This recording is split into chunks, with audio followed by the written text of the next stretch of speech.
আসসালামু আলাইকুম সম্মানিত ভিউয়ার্স, আশা করি আপনারা সকলেই ভালো আছেন। ভিউয়ার্স, ভিডিওটি না টেনে সম্পূর্ণ ভিডিওটি দেখুন, অর্থাৎ আমার কথাটি শুনুন।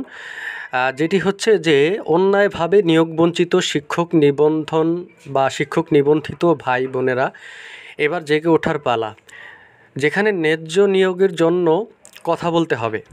এতদিন এনটিআরসি এর অযোগ্য কর্মকর্তাদের জন্যই যে 1 থেকে 12তম সনদধারীরা আজ নিয়োগ বঞ্চিত। অতএব আওয়াজ তুলুন, এবার নিয়োগ দিতেই হবে।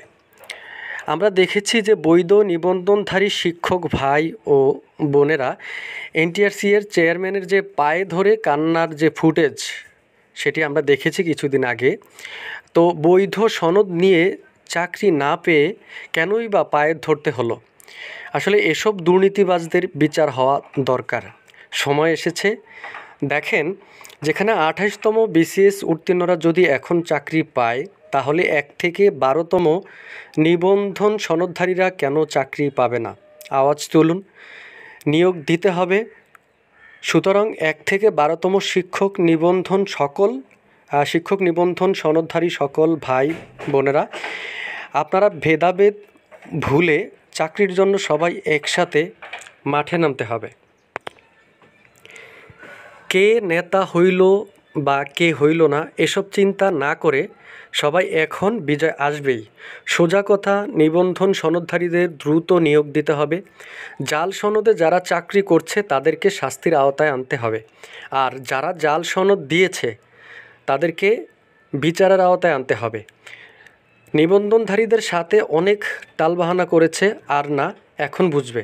সুতরাং সবাই এখন আবারও ন্যায্য দাবি আদায়ে চাকরি আপনার হবেই। কারণ আপনি দুর্নীতি করে সনদ অর্জন করেন নাই। তাহলে দুর্নীতি করে যারা সনদ অর্জন করেছে তারা চাকরি করবে, আপনি বসে থাকবেন? এটা তো হচ্ছে না। কেন? এখনই আপনার কথা বলার সময়। যেখানে 60,000-এরও বেশি জাল সনদ দিয়ে এমপিওভুক্ত শিক্ষা প্রতিষ্ঠানে চাকরি করছে, তাদেরকে ধরে বিচারের আওতায় আনতে হবে এবং তাদেরকে যারা জাল সনদ দিয়েছে তাদেরও বিচার করতে হবে।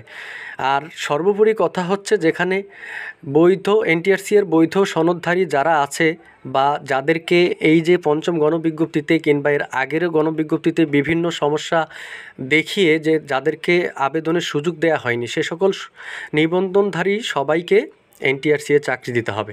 কারণ এনটিআরসি যে এতদিন যে দুর্নীতি করে আসছে, সেই দুর্নীতি আর হবে না, আর করতে দেয়া হবে না। এখনই কথা বলার সময়।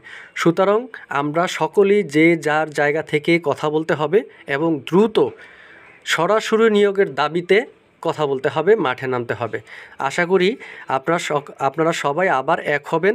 এর আগে মনে আছে যে সকলেই যখন এক হয়ে যে এই শাহবাগে যেখানে দীর্ঘ প্রায় 6-7 মাসের মতো যেখানে ছিলেন, সবাই একসাথে আবার হবেন, আবারও অধিকার আদায়ের জন্য আবারও সবাই কথা বলবেন।